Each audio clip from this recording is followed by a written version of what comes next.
여러분 안녕하세요. 자, 오늘은 4주차 강의인데 지난 3주차 국토법 마지막 부분 3주 만에 강의가 끝났는데 그 3주 마지막 부분 지난주 우리 숙제 낸 거 있었죠? 그거 문제가 오늘은 지난주는 앞장 하나 했었는데 지금 앞장 반이야. 한 장 반 분량이 조금 많아.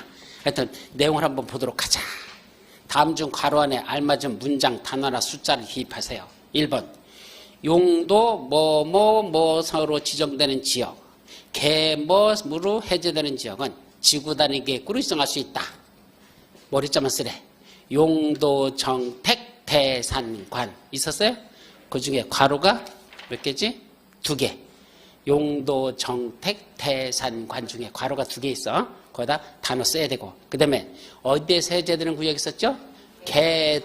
개도시공에서 해제되는 지역. 개도시공 했을 때 그때 괄호 속에 하나 집어넣는 거. 그게 1번 문제.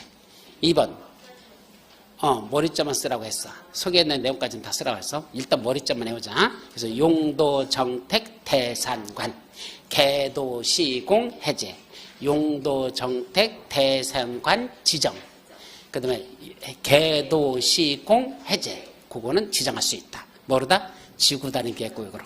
두 번째 어디에서 시행되는 사업이 끝난 후 몇 년이 지난 지역 또 어디에서 주상공업적으로 변경되는 지역으로서 면적이 얼마 제곱미터 이상인 지역은 지구 단위 계획구역으로 지정하여야 한다.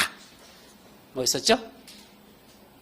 뭐뭐에서 시행되는 사업이 끝난 후 몇 년이 지난 지역 정택이 정비구역 택지개발지역에서 사업 시행이 끝나고 몇 년? 10년이 지난 지역 지구 단위 계획구역으로 지정해야 한다.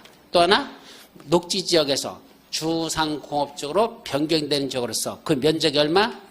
30만 제곱미터 이상인 지역 거기도 지구 단위 계획으로 지정해야 한다. 있었죠? 예, 그 내용. 세 번째 무엇의 배치와 규모 두 번째 건축물의 건축물의 건폐율 또는 건축물 높이의 최고한도 또는 최저한도에 관한 사항은 지구 단위 계획에 포함되어야 한다. 지구 단위 계획에 반드시 들어가는 것 몇 가지? 2가지. 첫째, 기반시설의 배치와 규모. 기반시설의 배치와 규모. 두 번째, 용건, 용노비. 건축물의 용도 제한. 건축물의 용도 제한. 건축물의 건폐율, 용적률 또 하나 높이의 최고한도 또는 최저한도에 관한 사항. 지구 단위 계획에 포함되어야 한다. 2가지. 그래서 그 토지에 관련돼서는 기반시설의 배치와 규모. 그 다음에 건축물의 용건, 용노비와 용도 제한, 건폐율, 용적률, 높이의 최고한도 또는 최저한도에 관한 사항.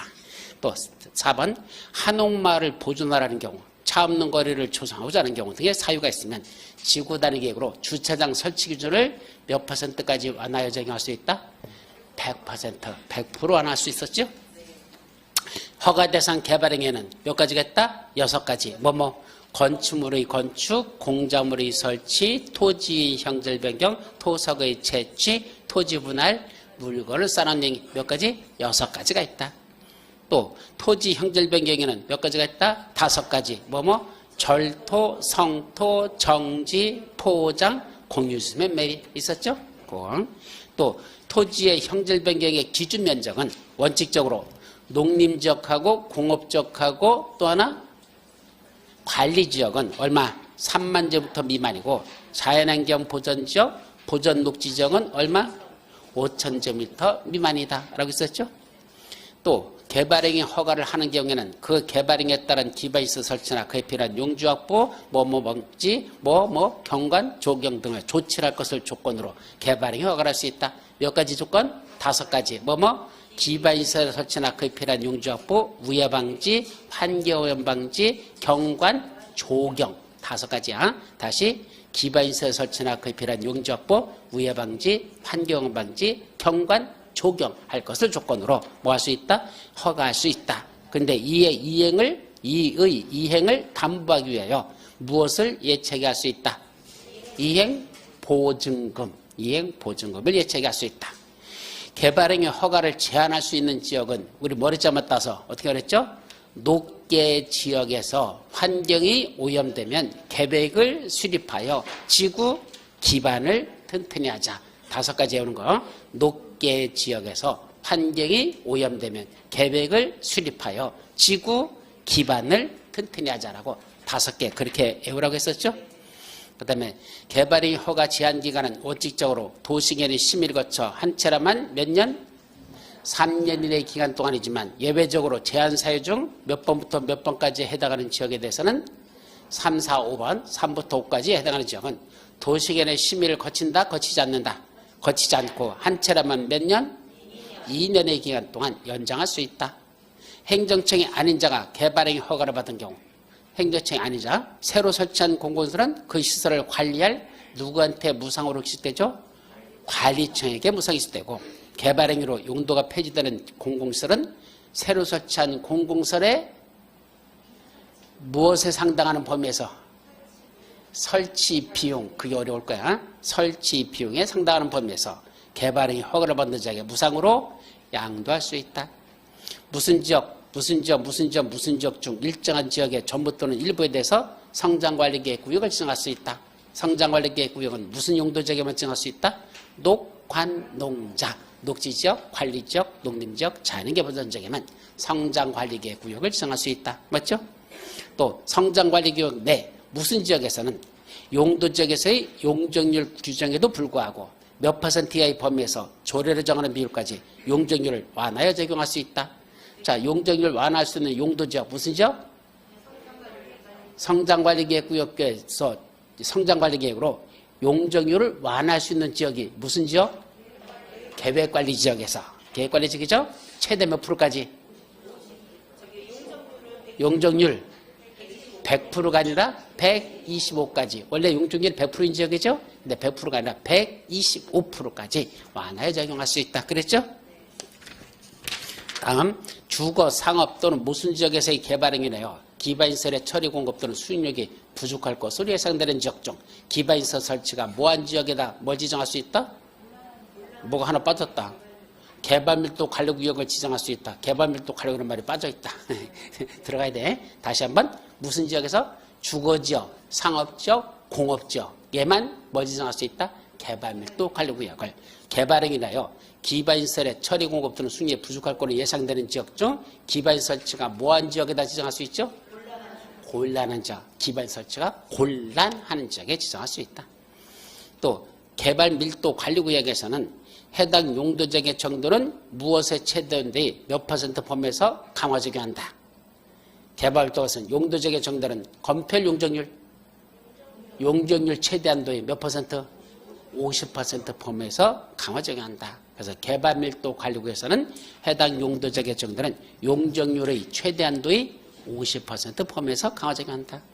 기반시설 부담구역이란 무슨 지역 외의 지역으로서 개발밀도 관리구역 외의 지역으로서 개발로 인하여 도로공원, 녹지, 학교 등의 기반시설 설치가 필요한 지역을 대상으로 기반시설 설치하거나 그에 필요한 용지를 확보하게 하기 위하여 지정, 고시하는 구역을 말한다.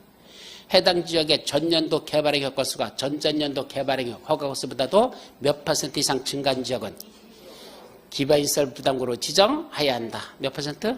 20%. 특광, 특시특도 시장수는 기반시설 부담구역이 지정되면 기반시설 설치 계획을 수립해야 하며 어디다 반영해야 된다? 도시군 관리계획에 반영해야 된다. 기반시설 설치 계획을 수립해야 되며 어디다 반영한다? 도시군 관리계획에 반영해야 한다. 또 기반시설 부담구역의 지정고시로부터 몇 년이 된 날까지 기반시설 설치 계획을 수립하지 않으면 몇 년이 되는 날의 다음 날 기반시설 부담구역 지정은 해제된 거라 본다. 1년.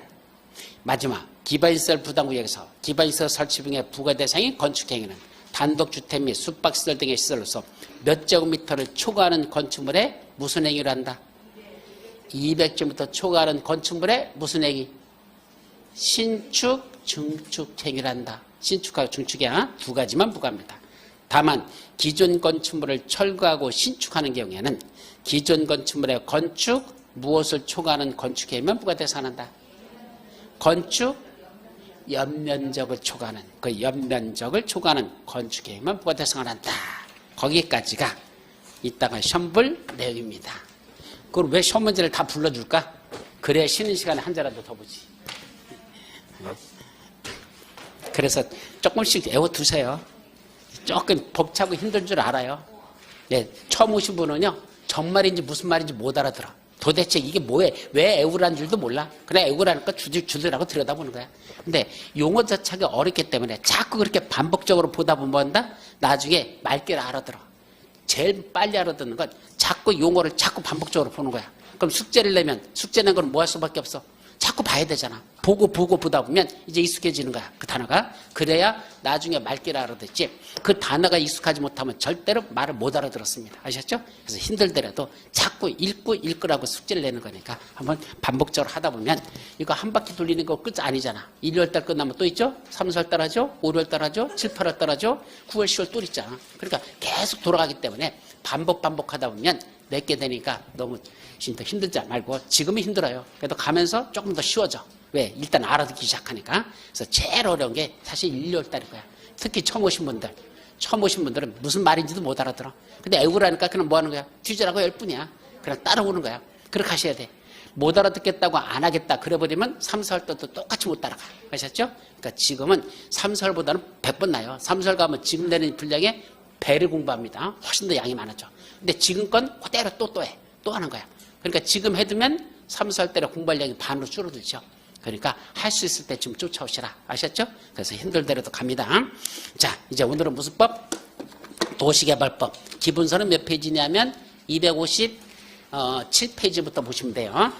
거기부터 나옵니다. 자, 여기 보시면 준비되지 않은 자는 기회가 와도 잡기는커녕 알지도 못한다. 오직 준비된 자만 기회를 잡는다. 맞죠? 공인중개사 공부하시는 여러분들의 패턴을 보면 참 재미난 게 있어요. 어떤 패턴이 있는지 아십니까? 경기가 되게 활성화돼서 막 화랑일 때, 그러니까 작년, 재작년, 재재작년 엄청나게 경기가 좋았잖아. 2019년부터 급격히 올라왔잖아요. 이때 부동산 하신 분들 웬만하면 다 그냥 몇 건씩 하고 한 달에 그냥 돈 긁어 모읍니다. 몇 천만 원씩 벌어. 근데 그땐 공부하시는 분들이 되게 많습니다. 예, 옆에 보니까 중개업자 좀 잘 버는 것 같거든. 아들도 중개하자. 그래서 공부하러 오십니다. 뒤져라고 붙어놓고 나서는 준비해서 시작하려고 하니까 어때요? 경기가 뒤져버립니다. 그때는 이제 뭐죠? 여기 경기가 뒤져버리니까 막상 차려도 장사가 돼, 안 돼? 안 되죠. 그러다 버티다 이제 경기가 좋아질 때쯤 뭐죠? 자금이 바닥나가지고 이제 문 닫고 가는 수밖에 없어. 그 진짜 좋아질 때는 못하는 거야. 반대로 써야 되죠. 경기가 죽었을 때 공부하는 겁니다. 그래서 준비했다가 경기가 좋아질 때 그때 시작해야 되는데 꼭 반대로 해. 당장 경기가 좋으니까 그때 뭐 하려고 그래? 공부하러 오셔. 학원에 다 그래, 대부분에. 자기 저까지 20년 동안 쭉 지켜본 결과 그렇더라고. 경기가 좋을 때는 학원이 바글바글 돼. 경기가 나빠지면 안 나옵니다. 근데 사실은 반대로 해야 돼. 공부는 나쁠 때 붙어가지고 준비하고 있다가 경기 좋을 때 시작해야 되는데 꼭 반대로 하시는 분들이 있어. 그러니까 그거는 잘못된 거다. 공부 방법 자체가. 아셨죠? 그래서 뭐가 중요하다? 준비된 자. 지금은 여러분들은 뭐 하는 단계? 준비하는 단계야. 그래야 뭐 할 수 있어? 기회를 잡을 수 있어. 준비 안 하면 기회가 온 줄도 몰라. 기회를 잡는 게 아니라 이게 기회구나라는 걸 몰라. 왜? 아는 게 있을 때 뭐 이게 기회인지 아닌지 알지. 이건 기회가 나타났는데도 이게 기회라는 걸 알 줄은 몰라. 볼 줄은 몰라. 그럼 뭐 아무것도 못하는 거지. 아셨죠? 그러니까 지금 준비해놓고 시험 붙고 나면 지금 공부하는 게 많이 공부하는 것 같죠? 아니에요. 저 솔직히 말씀드리면 여러분들이 합격까지는 어디까지만 공부하면 돼? 요 정도만 공부하면 합격할 수 있어요. 여기서 여기까지 공부하면 이게 합격이야. 그럼 합격하려면 어디까지 공부해야 돼? 이만큼 더 공부하셔야 돼요. 내가 칠판이 작아서 더 이상 화살표 안 올렸지? 더 올라가야 돼, 사실은. 이거에 몇 배 되는 분량을 더 공부를 하셔야지 여러분들이 전문가 됩니다.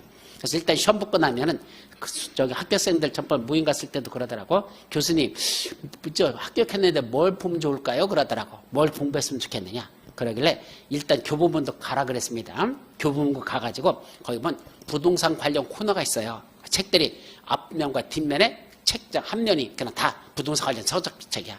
거기 갈 때 운동화 신고 그냥 추리닝 입고 편한 복장으로 가셔가지고 거기 있는 책 중에 쭉 읽으면서 내가 마음에 드는 게 있는지 그래서 봐서 책 제목 보고 내용 보고선 앉아가지고 한 10페이지 정도 한 20페이지 정도 쭉 봅니다. 읽어보는 거야.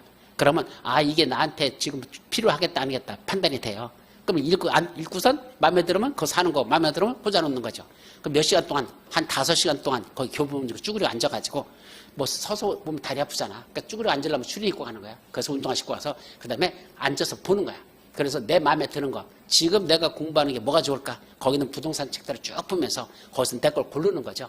내가 이거 보라라고 말하는 건 의미가 없어요. 왜냐하면 여러분들마다 생각이 다 다르거든. 나는 이쪽 파트 하고 싶다, 저쪽 파트 하고 싶다. 그럼 관련된 책을 보는 거야. 엄청나게 많거든. 그 수많은 책을 쭉 보고선 그 중에 마음에 드는 거 한 서너 권 사갖고 오는 겁니다. 다 살 수는 없잖아. 한 서너 권만 들고 와. 그래서 그거 공부해봐.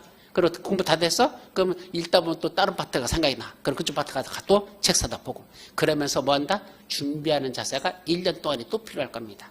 합격했다고 바로 하는 게 아니고 준비하는 자세를 1년 동안 지금 공부한 분량보다도 더 많은 분량에 그걸 공부를 하셔야 돼요. 그래야 뭐가 된다? 전문가라는 소리 들을 수 있고 처음 시작하더라도 초짜라는 그런 소리 안 들으려면 뭘 해야 된다? 책을 그런 식으로 공부를 하셔야 돼요.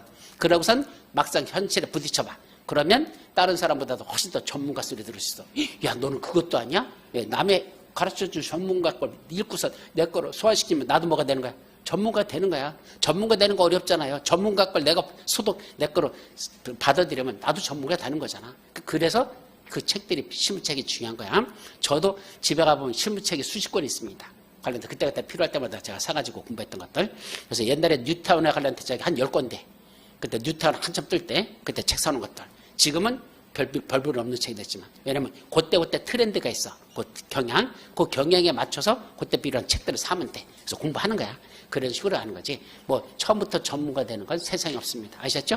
그래서 그런 식은 나중에 붙고 나서 또 공부할 양이 있으니까 지금 이거 공부한다고 힘들어하지 마세요. 얼마 안 돼요 공부하는 거. 이거밖에 안 해. 이거밖에야. 아셨죠? 붙고 나면 아직도 더 공부할 양이 많다. 그래야 전무가 될 수 있다라는 걸 힘들대로 그렇게 하세요.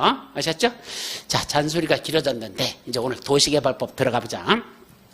그럼 도시개발법 전체적으로 어떤 내용이 나올까? 한번 전체적인 체계 들어보도록 하죠.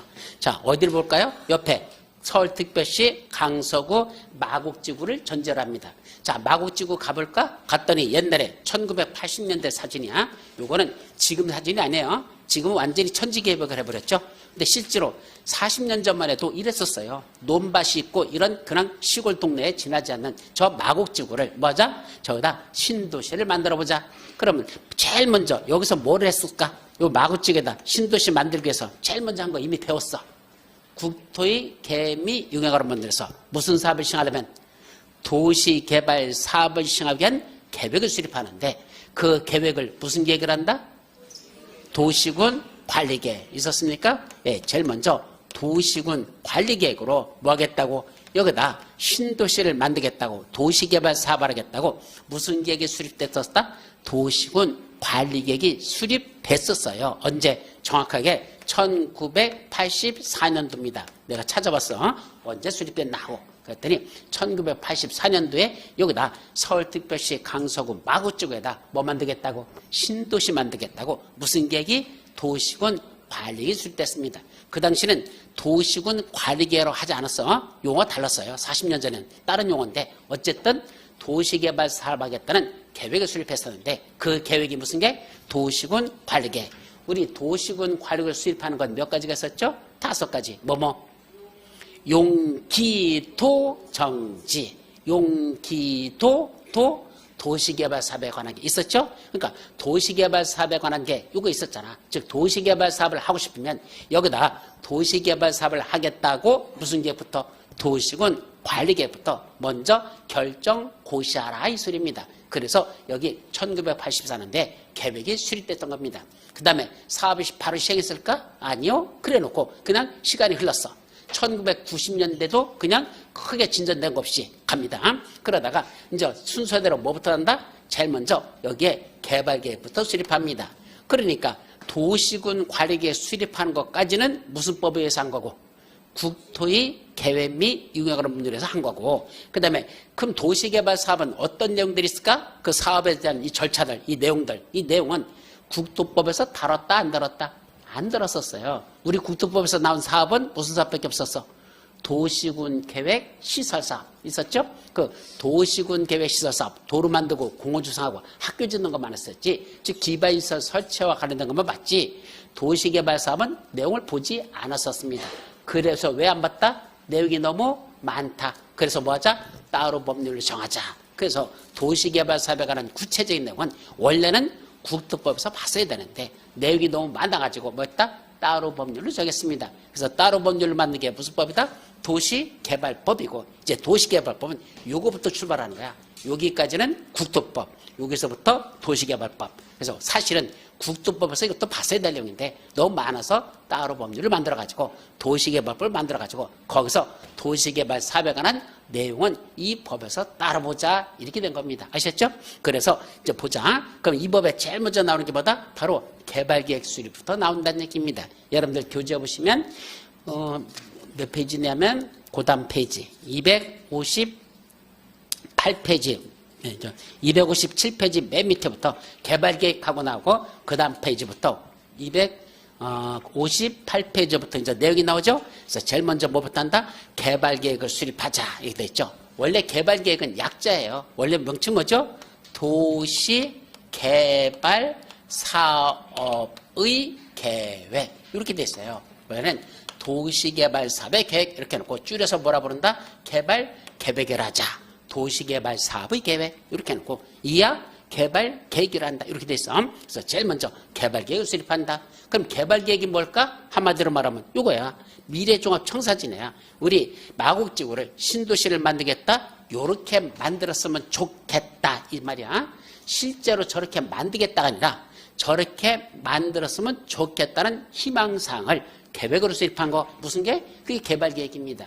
그럼 이건 누가 수립할까? 도시개발구역을 지정하는 구역 지정권자가 도시개발구역을 마곡지구에다 지정하려고 하는 지정권자가 지정하기 전에 이 마곡지구를 어떤 식으로 개발하면 좋을까? 이런 논밭이 있던 이런 시골 지역을 어떤 식으로 개발하면 좋을까? 이런 식으로 개발했으면 좋겠다는 희망사항을 자기가 먼저 계획을 수립해서 그 계획을 들여다봤더니 뭐하더라?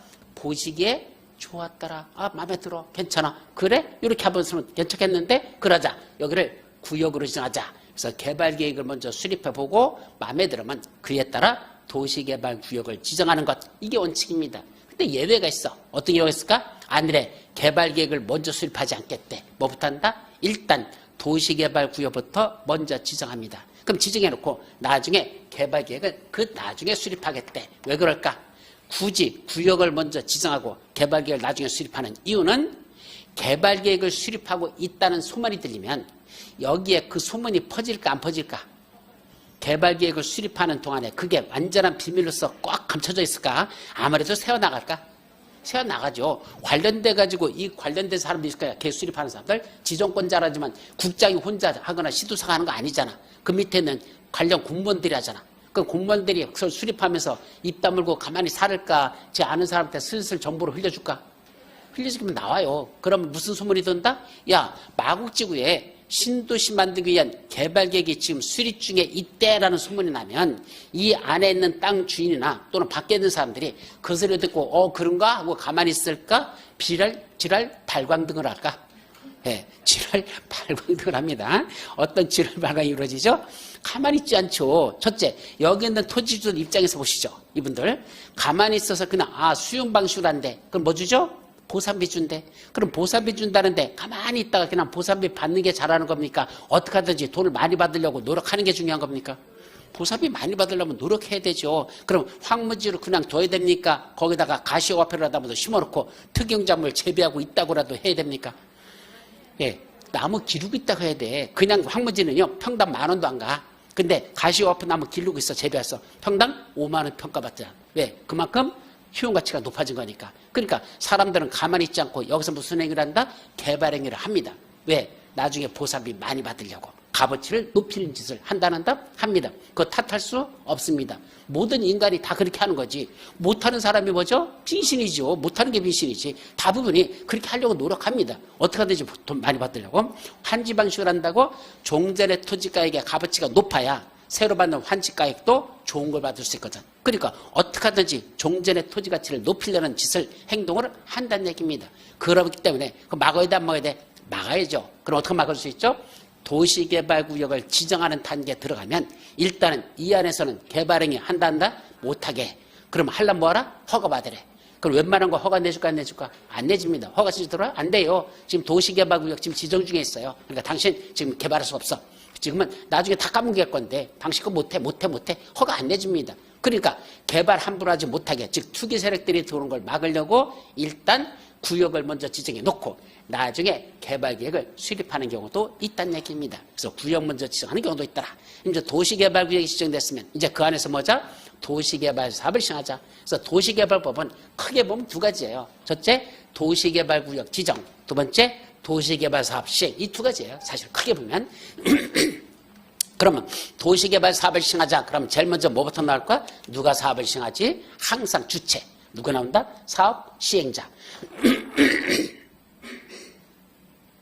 근데 여기는 그냥 사업 시행자라고 하지 않고 이 법은 이상하게 뭐라 썼어? 그냥 시행자라고만 썼어. 사실 잘못된 건데 사업 시행자로 좀 쓰지. 그냥 사업 시행자. 근데 줄여서 그냥 시행자. 그래서 제일 먼저 하는 게 뭐다? 시행자부터 지정해야 되겠죠. 그럼 시행자가 할 일, 항상 시행자가 할 일, 사업을 시행한 구체적인 계획을 작성한다. 그 사업을 시행한 구체적인 계획, 그걸 여기도 뭐라 부른다? 실시계획. 어디서 나왔었죠? 도시군 계획 시설 사업에서도 이때 실시계획 있었죠? 도시군 계획시설 결정고시가 있었고, 그 다음에 단계별 집행에 수립되고 사업 시행자 지정되면 시행자가 실시계획 작성해서 인가받고 고시한다. 우리 있었지 내용? 그때 똑같아요. 여기도 실시계획이라고 합니다. 근데 여기까지만 실시계획이야. 전비법, 건축법, 주택법은 실시계획을 하지 않아. 용어 달라져. 시행자가 사업을 하기 위한 구체적인 계획을 그다음부터는 용어가 달라지는데 국토법과 도시개발법은 둘 다 똑같이 실시계획을 합니다. 그래서 실시계획 작성해서 뭐 받는다? 인가받으면 뭐 하면 돼? 인가받고 고시하면 사업에 들어가면 되죠. 근데 잠깐 공사 감리자가 있어. 즉 공사를 제대로 하는지 감독하는지 있죠? 근데 시험 문제 한 번도 난 적 없어. 그러니까 감리는 안 봐도 된다. 그리고 이제 세 번째 사업 시행 방식으로 들어가자 했더니 사업 시행 방식은 크게 몇 가지가 있다? 두 가지. 수용 또는 사용 방식, 판지 방식 두 가지가 있다. 그래서 수용 사용 방식이란 토지주들에게 뭐 주고 보상비 주고 땅을 뺏어가지고 사업 시행자가 지가 개발해가지고 다시 일반인들에게 분양하는 것. 이걸 뭐라 부른다? 수용 또는 사용 방식을 하자. 반면에 환지 방식 뭐 하는 거죠? 종전에 토지주들이 있었잖아. 이분들에게 개발이 된 새로운 땅 개발된 거 있죠? 그 땅으로 바꿔주는 거죠. 야, 너한테는 새로 개발된 땅 이거 줄게. 그러니까 종전의 땅을 싹 까뭉개는 거죠. 싹 뭉개가지고 새로 개발해가지고 여기 있던 토지주 당신한테는 여기 있는 땅 줄게. 종전의 토지 대신에 새로 개발된 땅으로 뭐 하는 거? 바꿔주는 거. 그래서 바꿔준다 해서 뭐라 한다? 환지. 이게 바꿀 환자야. 땅지자. 땅을 바꿔주는 방식으로 하는 걸 무슨 방식으로 한다? 환지 방식이라고 한단다. 이게 환지 방식이야. 그래서 수용 사용 방식은 별로 어렵잖아요. 자, 간단히 볼까요? 제일 먼저 누가 수용할 수 있을까? 수용권자 있어야 되겠죠. 그래서 수용권자 살펴보고 두 번째 토지상한 채권. 이거 뭐죠? 보상비 주는데 원래는 뭐로 주죠? 보상비. 현금으로 줘야 돼. 근데 현금으로 주는 게 아니라 토지주들이 뭐 하더냐? 자기는 현금보다는요. 나중에 조성될 토지나 또는 건축물로 주면 안 될까요? 왜? 나는 평생 40년 동안 여기서만 살아왔는데 나보고 돈 받고 떠나라고? 딴 데로 가라고? 아니 나 딴 데 갈 데 없어요. 아는 데도 없고. 그러니까 그냥 여기 계속 있고 싶으니까 보상비를 현금으로 주지 마시고 나중에 조성되는 토지나 또는 건축물로 주시면 안 될까요? 라고 원하면 그래? 그렇지 않아도 보상비 줄 돈이 부족했는데 잘 됐네. 당신은 나중에 토지나 또는 건축물을 주겠다. 그걸 토지로 상환하겠다고 채권을 발행한다. 그러니까 나중에 땅으로 줄게 하려면 말로만 해야 돼? 뭔가 증서를 줘야 돼? 약속 증서를 줘야 되겠죠? 그래 나중에 줄게 했으니까 말로만 하면 안 되잖아. 그때 종이축제에다 써서 주는 거죠. 당신에게는 현재 값어치가 얼마짜리 땅이니까 땅 값어치가 있을 거 아니야? 얼마짜리 자기 땅. 그 값어치에 해당하는 것만큼 나중에 뭐로 주겠다? 토지나 건축물로 주겠습니다라는 약속 증서를 발행합니다. 그걸 뭐라 부른다? 토지로 상환은 갚는다는 뜻이죠. 토지로 상환하겠다는 채권을 발행할 수 있다. 뭐 대신에 보상비를 주는데 현금 대신에 토지나 건축물을 주겠다는 약속 증서. 이걸 토지 상환 채권을 발행하죠. 자, 그런데 보상비만 줬다고 개발하는 게 아니잖아. 이제 보상비 다 줬으면 사업 시행자 땅으로서 확보했죠? 그 다음에 할 일이 뭐였죠? 개발비 들어가잖아. 사실은 사업은 가장 큰 건 두 가지죠. 첫째는 보상비, 두 번째는 개발비. 엄청난 돈 들어가는 게 두 가지잖아. 그럼 이제 개발비가 있어야 되는데 개발비가 뭐다? 부족한 경우가 있어. 왜? 생각보다 보상비가 너무 많이 나가가지고 돈이 부족해. 그럼 뭐 해야 되죠? 개발비가 없잖아. 그럼 개발비 없으면 어떻게 해야 돼? 빌려와요?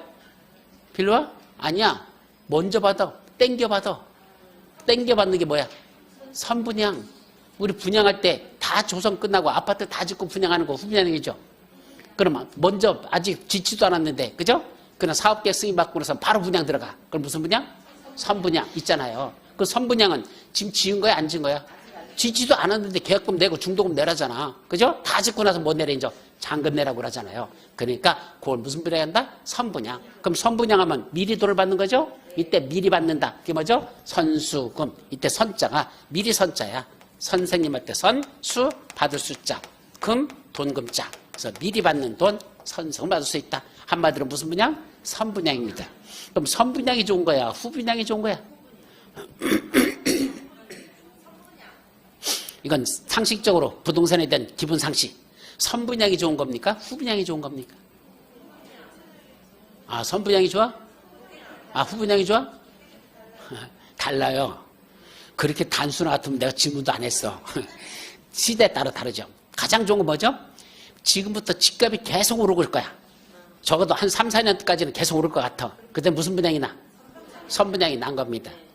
물가 상승률보다도 집값 상승률이 계속 높을 것 같아. 그럼 뭐죠? 선분양 받아. 그리고 나중에 입주할 때쯤 되면 집값은 물가 상승보다 훨씬 더 올라 있어. 그러면 이득이잖아. 사실은 문재인 정권 때 계속 값이 올랐었죠? 그때 선분양 받은 사람들은 입주할 때 되니까 뭐 3억이 남았네, 5억이 남았네, 막 이렇게 버렸었잖아. 엄청나게 예쁜 거죠? 근데 만약에 그때는 후분양을 해버리면 이익이 하나도 없는 거야. 그죠? 왜? 어차피 다 짓고 나서 그때 가격으로 팔기 때문에, 그때 다 오른 가격으로 팔기 때문에, 그죠? 그래서 그건 이득이 될 수 없어. 반면에 값이 2, 3년 후에 값이 떨어질 거야. 그때는 뭐가 나? 후분양이 났죠. 근데 그걸 누가 아느냐고. 그거 알으면 내가 신이게? 그죠? 여기 앉아있지 않게? 이미 우리나라 돈 다 긁고 모았게? 그러니까 2, 3년 후를 내다본다는 게 어렵지만은 본인이 판단하는 거야. 아, 이건 앞으로 값이 계속 오를 것 같다? 그때는 선분양이 난 거고. 아니야, 값이 떨어질 거야. 그럼 뭐 해야 된다? 후분양이 차라리 낫다. 그런 뜻입니다. 아셨죠? 요새 마피 많이 나오죠? 마피가 뭐야? 마이너스 피, 마이너스 프리미엄. 마이너스 프리미엄을 줄여서 마피라고 그래. 아니, 그건 신문 용어들은 여러분들 다 기억해야 돼요. 나중에 그거 못 알아들으면 병신 취급받아요. 부동산 중개업자가 앉아가지고 여기서 마피 2천만 원이라 했더니 마피가 뭐예요? 마피아 조직의 무슨 일원인가? 뭐 이렇게 찾으면 안 돼. 마이너스 프리미엄을 다 줄여서 마피라고 합니다. 그러니까 그 마피가 요새 어제 보니까 뭐 2천만 원, 뭐 2억? 마피 2억 나오대? 그러니까 처음에 분양받았던 가격보다도 프리미엄이 마이너스가 된 거야. 위로 오른 2억이 아니고 밑으로 2억 떨어서 만약에 8억에 분양받았는데 지금 6억 현재 시세가 그걸 마피 2억이라고 그러죠. 어쨌든 그런 식으로 떨어질 때는 차라리 뭐가 낫다? 후분양이 나는 거죠. 괜히 일찍 받아가지고 2억 손해보고 있는 거잖아. 무슨 말인지 아시죠? 그러니까 그런 건 기본 상식으로 이해하시고. 자, 지금 이런 내용은 나중에 이제 3, 4월 때부터는 설명할 시간 없어. 안 해. 나중에 시험 붙고 나서나 공부할 내용이지. 지금은 조금 여력이 있으니까 할 뿐이야. 어쨌든 이런 선수금을 미리 받는다는 건 어떤 경우다? 사업 시행자 입장에서 돈이 없어. 보상비 다 주고 나니까 이제 뭐 개발비가 있어야 되는데 돈이 없잖아. 그때 뭐 한다? 선분양 해가지고 미리 돈을 받아서 그거로 개발하는 데 사용할 수 있다. 이거 뭐란다? 선수금. 자, 별로 시험 문제 안 나요. 근데 생각보다 잘 안 나. 한 7, 8년에 한 복골 날 똥말똥해. 요거 공급 방법은 뭐만 있을까? 원래는 경제입찰로 합니다. 경제입찰이 뭐죠? 자, 여러분들 도시개발 사업의 원칙은 건축사업이 아니고 토목사업이라는 걸 조심하시기 바랍니다. 다시 한번 도시개발 사업은 무슨 사업이 아니다? 건축사업이 아니고 토목사업이에요. 그럼 토목이 뭐죠? 땅 조성하는 거, 대지 조성. 대지 조성에 관한 사업이지 절대로 건축, 건설이 아니에요. 건설 사업이 아니에요. 우리 학과도 둘로 나눠진다 그랬죠. 대학교도 가봐. 대학교 가보면 건축학과가 있고 또 무슨 과 있죠? 토목학과가 있어요. 대학교, 공과대학에 공대 가보면 건축학과, 토목학과 서로 다르고 자격증도 건축 관련 자격증 따로 있고 토목 관련 자격증이 따로따로 있어요. 완전히 분리돼. 두 가지가. 그러다 보니까 사업을 할 때는 두 가지 자격증을 다 갖고 해야 종합건설할 수 있어. 그렇지 않으면 하나밖에 안 돼. 토지 조성 따로 하고 대지조성 따로 하고 건축 건설 따로 할 수 있어. 그런데 합쳐서 두 개 다 하고 싶으면 자격증 두 개를 다 확보해야 됩니다. 이와 같이 학과도 다르고 자격증도 다른 이유가 토목건설 따로 있고 건축건설 따로 있다는 얘기입니다. 그럼 이때 토목이라는 건 뭐 하는 거죠? 종전했던 땅을 싹 까먹여서 땅에다 뭐 만드는 거야? 도로 같은 거 만들어주고, 그죠? 그 다음에 땅 속에다 뭐 집어넣는다? 전기시설, 가스시설, 통시설, 지역난방시설, 상하수시설 다 집어넣습니다. 그리고 각 필지 있죠? 땅 하나하나 필지마다 그 시설들이 다 들어와 있어. 땅 속으로 해서 여기 다 시설이 들어와 있어요. 그러면 이렇게 볼록하게 다 나와 있죠. 그 선들이 선 나와 있죠. 그 다음에 그걸 뭐 한다? 비닐로 같은 거로 다 덮어가지고 거기다 묶거나 각 필지마다 다 그래. 아니면 우리 김장철에 김장할 때 그 함지박 있죠. 그 황토 달아 그거 큰 거 그거로 다 덮어 씌워놔 거기다. 비 맞으면 안 되니까 물 들어가면 안 되니까 그런 식으로 덮어 씌워가지고 그걸 필지마다 다 이렇게 놓습니다. 여기까지가 도시개발 사업이야. 그게 원칙이야. 그러니까 건물을 지어주는 게 도시개발 사업이 아니고 건물을 지을 수 있는 대지를 조성해 주는 거 여기까지가 도시개발 사업. 그러면 이걸 이제 뭐 한다? 공급하자. 우리 부동산 공법에서 공급이란 말은 두 가지 의미를 갖는다고 설명했었는데 공급은 두 가지 의미를 갖는다. 뭐 있죠? 첫째, 돈 받고 파는 걸 뭐란다? 돈 받고 파는 거. 아파트 돈 받고 파는 걸 분양한다고 그랬잖아. 분양. 돈 받고 빌려주는 거. 임대. 이 두 가지야. 그래서 공급이라는 용어는 분양과 임대를 합쳐서 뭐라 한다? 공급이라고 합니다.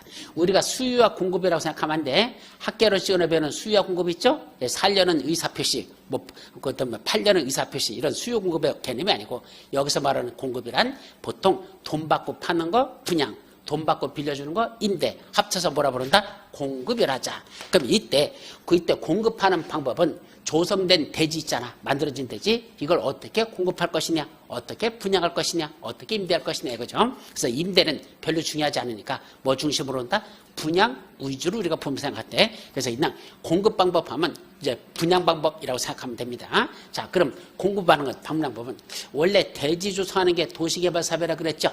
그럼 건축물 지어주는 건 전혀 없을까? 건물 지어주는 건 전혀 없을까? 실무로 조금 더 들어가. 있습니다. 건물까지 지어주는 경우도 있어. 그래서 우리가 그걸 뭐라 하느냐? 환지 중에서 입지환지라고 있어요. 입지환지가 뭐냐면 원래는 땅을 조성해서 땅으로 주는 걸 평면환지. 이따 숙제에 들어가 있어. 평면환지. 아니야. 까문 계곡 조성해서 거기다 건물을 지어주는 거. 건물하고 땅하고 같이 주는 거. 뭔다? 그걸 입지환지. 땅에서 땅으로 주는 건 평면환지. 새로운 땅을 바꿔주는 거. 아니야.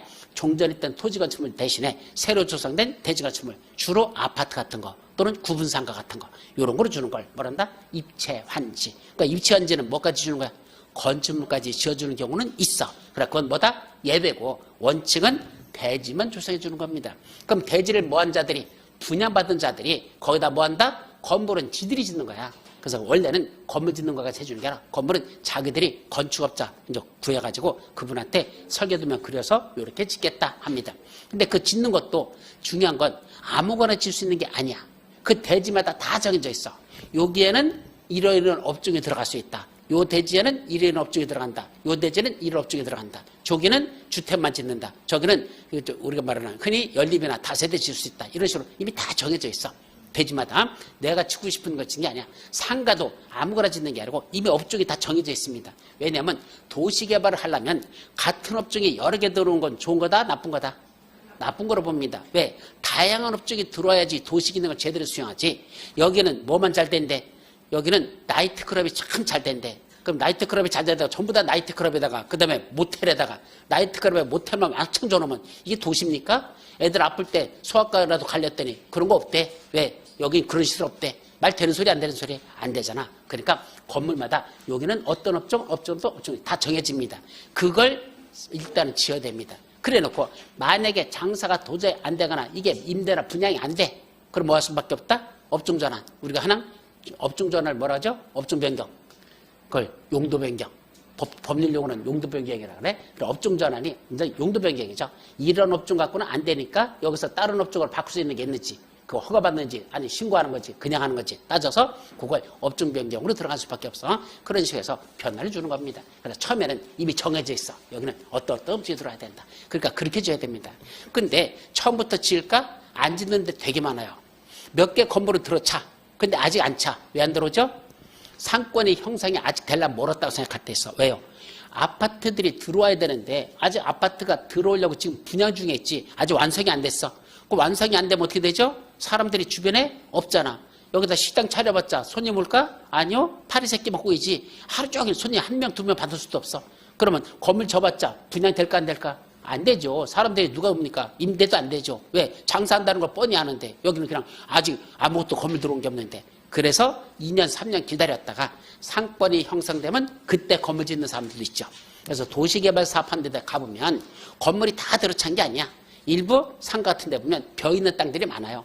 분양은 됐는데 건축주가 그 건물 그 토지주가 건물 안 짓고 있습니다. 왜? 시기상조야. 지금은 해봤자 괜히 공실로서 손해보지. 지금은 할 때가 아니다 면 기다리는 거죠. 그래서 그런 데가 많은데 도시개발 사업이라는 게 뭐 건물까지 완전히 만들어서 딱 주는 이런 거로 생각하면 안 돼요. 원래는 토목사업이고 거기다 건물은 지들이 알아서 짓는 거고 어떤 때는 일찍 짓는 사람이 있고 어떤 사람은 나중에 짓는 사람이 있고 그래서 빈대가 많아. 그래서 상권의 형성이 늦어지면 늦어질수록 그건 안 삽니다.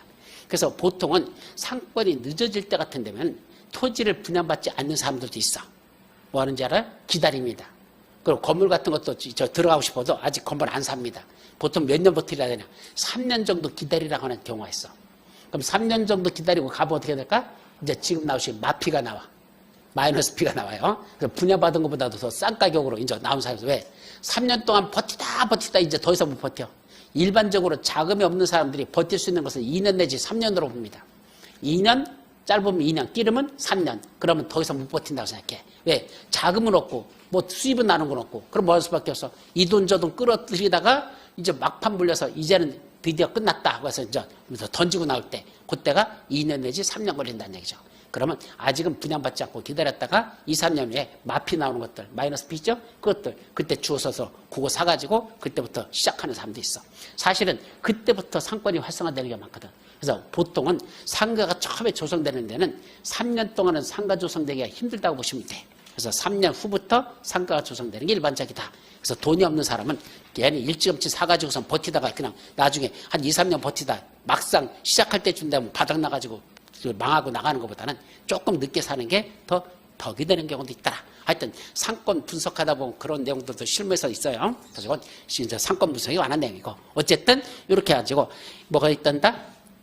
원래는 공급 방법은 어떤 식으로 한다? 바로 경제입찰이 원칙입니다. 그러니까 여기 땅이 조성됐잖아. 이 대지 사고 싶은 사람 와 그럽니다. 그랬더니 5명이 왔어. 뭐죠? 써내 그럽니다. 그럼 자기가 돈 써내. 얼마라고? 그중에 최고가로 응찰한 자를 낙찰자로 하는 것 뭐다? 경쟁입찰이 원칙이죠. 근데 항상 경제입찰만 있을까? 아니야. 공급하는 것은 뭐도 있다? 추첨도 있습니다. 추첨 뭐 하는 거죠? 가격을 사전에 미리 정해. 이거 평당 얼마 정해놔. 경제입찰은 가격이 없는 거죠?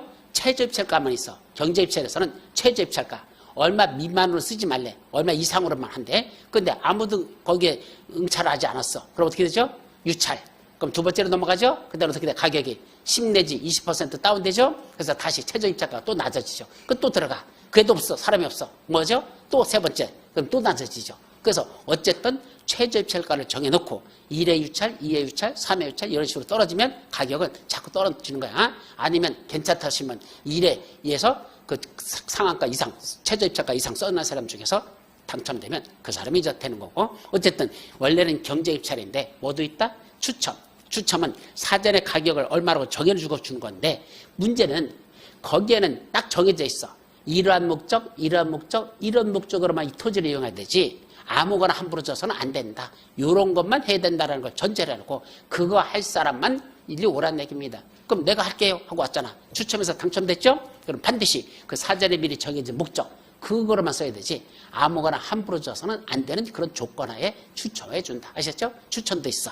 근데 뭐도 있다? 수의계약도 있죠. 수의계약은 뭐라 했겠죠? 수의계약. 경제입찰이 원칙, 추첨도 있다 해서 수의계약은 뭘까? 예, 그냥 1대1로 흥정하는 거야. 자, 너한테 내가 줄 테니까 너 얼마 원하니? 내가 팔 때는 이 정도 가격이 합당하다고 생각하는데 너는 어떻게 생각하니? 했더니 아 너무 비싼데요? 그럼 조금 깎아줄게. 이 가격은 어떠니? 아이 그것도 비싼데요? 그럼 이 가격은 어떠니? 그건 괜찮은 것 같은데요? 그럼 도장 찍자. 그럼 뭔다? 이걸 수의계약. 서로 협상해서 가격을 정하는 걸 뭐란다? 수의계약을 한다. 그런 방법도 있더라. 이런 게 공급 방법에서 나올 것이고 마지막 뭐도 있다? 공급 가격. 공급 가격은 뭐죠? 원래는 감정 가격이에요. 아까 최저입찰가가 있다 그랬잖아. 경제입찰 때. 그럼 최저입찰가랑 가격을 어떻게 나왔을까? 일단은 감정가격으로 평가합니다. 그래서 현재 감정가격 얼마니까 그걸 최저입찰가를 해놓고 그 다음에 붙였더니 사람들이 와서 돈 많이 썼어. 그럼 끝나는 거고. 이래 끝나는 거고.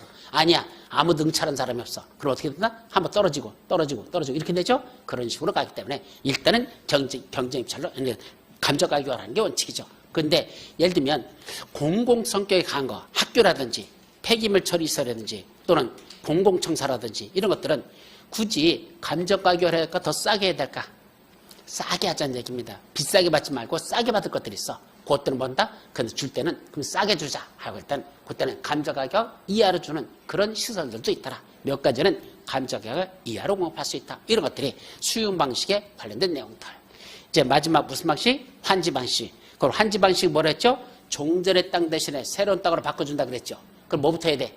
종전했던 이 소유자들, 여기 예를 들어서 100명이 있어. 그 100명한테 어떻게 줄 것이냐? 계획을 수립하죠? 그 계획을 뭐란다? 환지계. 제일 중요한 거죠. 종전했던 소유자에게 개발 끝나면 너한테는 요거 줄게. 너한테는 이거 줄게. 너한테는 이거 줄게. 요렇게 개발할 것이고 그 개발된 땅 너한테는 이거 줄게. 그러면 뭘 알 수 있어? 아까 개발 계획이 있었죠. 개발 계획은 장차 이렇게 만들었으면 좋겠다는 희망사항이죠. 그다음에 실시 계획은 시행자가 정말로 시행자로서 나는 이렇게 하겠다는 구체적인 실천 계획이야. 실시 계획은. 그런데 여기 환지 계획은 환지 방식에서만 이제 구체적으로 종전했던 소유자 너한테는 이거 줄게. 너한테는 이거 줄게. 너한테는 이거 줄게. 이 계획을 뭐란다? 이걸 환지 계획이라고 합니다. 그러니까 환지 계획이 나와야 뭘 할 수 있어? 아, 장차 여기가 어떻게 구체적으로 개발될 것이고 그중에 내 땅은 요 땅이 내가 될 것이다 라는 걸 알 수 있는 게 무슨 게? 환지 계획. 근데 문제는 요 종전했던 이분에게 당신 개발 끝나면 원래는 어디 주는 게 원칙이다냐? 제자리 환지가 원칙이에요. 제자리가 뭐죠? 자기 있던 자리. 원래 있던 자리가 여기잖아. 그럼 개발해서 새로운 땅이 조성됐어. 어디 주면 돼? 그 땅 주면 돼. 그 땅 주면 돼. 그 땅 주면 돼. 근데 이분은 뭐죠? 아니야. 너는 그 땅을 줄 수가 없어. 미안하지만 이 건너편 여기 있는 땅 가져. 당신도 여기 있는 땅 가져. 그럼 자기 땅을 갖는다? 다른 자리를 환지로 준다? 다른 자리를 환지로 주는 경우가 있습니다. 그럼 저 두 사람은 자기 땅이 아니고 다른 자리로 가야 되죠? 그러면 장차 사업이 끝날 때까지 어디만 찾아보겠다? 자기 갈 땅을 찾아보겠어요? 현재 있는 땅을 찾아보겠어? 지금 있는 땅은 의미가 없죠. 왜? 어차피 나중에 끝나면 자기 땅 아니야. 사업 끝나면 새로 갈 땅이 정해져 있죠? 저 두 사람은 장차 가질 땅만 찾아보겠다 있는 거죠. 권리관계가 너무 불안정해. 그럼 어떤 방법이 있다? 여기 개발이 다 끝났어. 전체 개발 끝난 게 아니고 여기만 조성이 끝났어. 그럼 완성됐죠? 그러면 아직은 다 끝난 건 아니지만 이제 개발 중에 여기만 끝났으면 저 두 친구 야 니들 장차 가질 땅 미리 가. 가서 뭐 하겠어? 사용 수익하고 있어. 사용 수익만 하고 있으래. 나중에 뭐가 끝나고 나면 개발이 다 새로 끝나고 나면 그때 가서 이 땅 너한테 줄게. 그러니까 지금은 준 거야? 아직은 안 준 거야? 아직은 안 주고 장차 가질 땅 뭐라 부른다? 환지 예정지. 환지로 예정되어 있는 땅. 새로 받을 땅으로 예정되어 있는 땅. 뭐라 부른다? 환지 예정지. 그걸 미리 지정해가지고 가서 사용수익하고 있다가 나중에 전체 개발이 다 끝나면 그때 가서 네 땅으로 줄 테니까 그때까지만 네 땅으로 줄 때까지만 미리 가서 네 예정지에 가서 뭐하고 있어라? 사용 수익하고 있어라는 걸 뭐라 부른다? 환지 예정지 지정이 난단다. 그래서 공사가 다 끝났어요. 그럼 뭔다? 환지 처분이 이루어집니다. 그럼 환지 처분은 뭘까? 아까 환지 계획에서 약속했죠. 너는 이거 줄게, 너는 이거 줄게, 너는 저거 줄게 약속했죠. 약속한 대로 새로 개발했던 땅으로 네 거야라고 주는 것. 그걸 뭐라 본다? 환지 처분. 예, 새로운 땅으로 조성된 걸 너한테 주는 처분. 이걸 환지 처분. 그러면 줬다 하면 언제부터 내 땅이 될까? 언제부터 내 땅이 될까? 자, 부동산에 대해서는 소유권은 어떻게 하면 취득하죠? 민법. 등기함으로써 취득하죠? 그죠? 원래는 등기해야 되잖아. 근데 등기만 하도록 됐습니까? 아니요. 우리 민법을 보면 법률의 규정에 의한 물권 변동이라는 게 하나가 있는데 배우셨는지 모르겠다. 물권 변동 중에 무슨 변동이 있다? 등기한 게 아니고 법률의 규정에 의한 물권 변동이라는 게 있다. 배우셨나요? 아직 안 배웠어. 법률의 규정에 의한 물권 변동. 등기 안 했어. 근데도 권리가 소유권 이전해. 어떻게 하면? 법률에서 따로 정해. 각 개별법에서 소유권 이전에 대해서 등기를 안 했는데도 소유권을 이전한대. 어디 있다? 바로 여기서 나오는 거야. 환지처분에서. 즉 환지처분하고 그 사실을 공고합니다. 자, 이 땅, 네 땅이야 라고 환지처분 공고를 해. 자, 지금부터 오늘부터 이제 뭐다? 여러분들 땅은 이 종전에 있던 땅이 여러분 땅이 아니고 새로 조성된 땅이 각각 여러분 주기로 했던 약속한 땅 있죠? 그게 이제 여러분들 땅입니다라고 공고하는 걸 뭐란다? 환지처분 공고라고 합니다. 그럼 언제부터? 환지처분이 공고된 날에 다음 날 되면 그때부터 자기들의 새로 조성된 땅 있죠? 그 땅은 뭔다? 소유권을 취득하게 됩니다. 그래서 여러분들이 소유권을 취득하는 건 등기를 해서 취득하는 게 아니고 등기 안 했는데도 환지처분이 공고된 날에 다음 되면 새로 조성된 대지 있죠? 대지가 처분돼서 여러분들은 소유권을 취득한다. 근데 소유권을 취득했는데 처분은 아직 못해. 왜? 민법에 보면 부동산을 처분하려면 뭐하라고 돼 있다냐? 등기해야 된다고 민법에 돼 있어. 그래서 다시 빨리 지체 없이 등기라는 걸 서로 해야 돼. 10살 이내 환지처분이 공고됐죠? 그로부터 10살 이내에 등기하여야 한다라고 만들어놨어. 그래서 등기를 하는 건 소유권이 이전하고 나서 환지처분이 공고된 날에 다음날 소유권이 이전했죠? 그로부터 10살 이내에 등기라는 걸 함으로써 이제 내 거였지 완전한 것서 대항력을 갖추는 거야. 그래서 소유권을 취득하는 건 환지처분이 공고된 날에 다음날. 자, 제3자에게 내 거라는 권리를 주장하는 걸 대항요건에 그래. 대항력을 갖는 건 10살 이내에 등기를 하면 등기를 해야 비로소 대항력을 갖춰서 내 거라는 걸 주장할 수 있어요. 아셨죠? 그래서 소유권 취득 시점과 대항력을 갖는 게 시점이 다르다라는 거. 이게 문제의 어떤 그런 식이 나와요. 그건 나중에 민법에 대한 공부를 조금 더 하고 나면 공법하고 연결돼서 그때 한번 정리하도록 하죠. 그러고 해서 마지막 청산금. 받을 돈 받고 줄 돈 준다. 그래도 뭐란다? 청산금. 받을 돈 받고 줄 돈 주는 걸 뭐란다? 청산금. 왜? 종전의 토지건축물의 가격과 새로 받은 환지나 이런 거에 가격에 차액이 있을 수 있어 없어? 있죠? 종전보다 새로 받은 게 가격이 더 높을 수도 있고 더 낮을 수도 있어. 그럼 그 차액이 생긴 그 발생한 차액, 그 차액만큼을 줄 걸 주고 받을 걸 받는 걸 청산금, 징수, 교부라고 한단다. 여기까지죠. 자, 그럼 마지막 도시개발 채권은 뭐죠?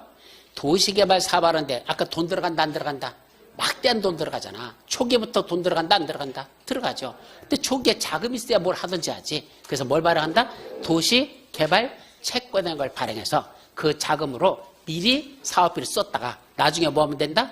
그래서 분양했으면 분양대금 들어오죠? 그 돈 갖고 갚으면 되잖아. 그래서 미리 사업비를 쓰려고 뭘 발행할 수 있다? 도시개발 채권이라는 걸 발행하는 경우가 있다라 라고만 정리하면 됩니다. 자, 도시개발법 전체적으로 이런 내용을 다루겠다.